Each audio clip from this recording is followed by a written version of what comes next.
Hello again, sleepy listener, and welcome back to the Snooze Files. Tonight's tale blends sleepy storytelling with a touch of athletic oddity.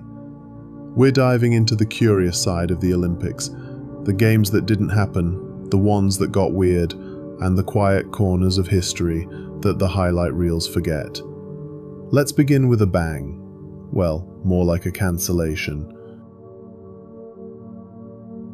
The Olympic Games have been cancelled 3 times, 1916, 1940, and 1944, all due to war.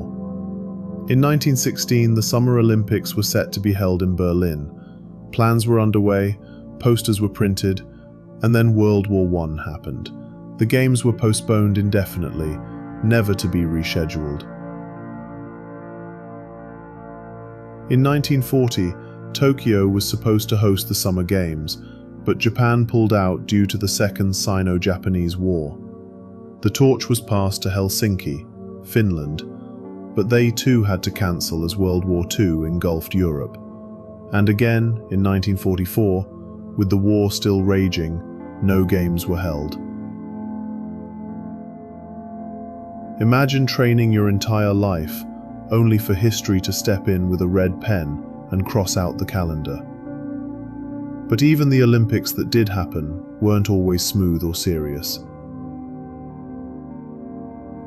Take the 1900 Paris Games, for example. They featured ballooning, firefighting, and even live pigeon shooting. That's right, real birds. It was the first and last time the Olympics allowed such a thing. Over 300 pigeons were shot mid-air.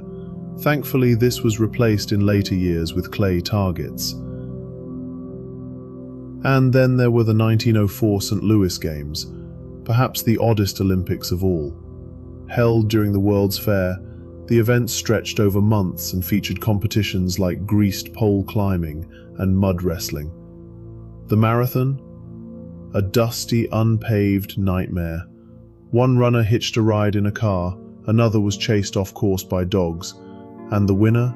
He nearly died from dust inhalation. Between 1912 and 1948, the Olympics even included art competitions. Yes, painting, sculpture, architecture, music, and literature were all judged events. Medals were awarded to artists just as they were to athletes. Imagine winning gold for composing a symphony or designing a stadium. And what about tug-of-war? Once an official Olympic event, from 1900 to 1920, teams of 8 would grunt and pull for glory. Britain dominated thanks to their police officers who moonlighted as tug-of-war champions. All these forgotten facts remind us that the Olympics weren't always polished, televised spectacles. They were quirky, experimental, and sometimes just plain strange. So tonight, let the quiet thud of history's missed medals and misfit games lull you to sleep. The torch may flicker, but the stories still glow.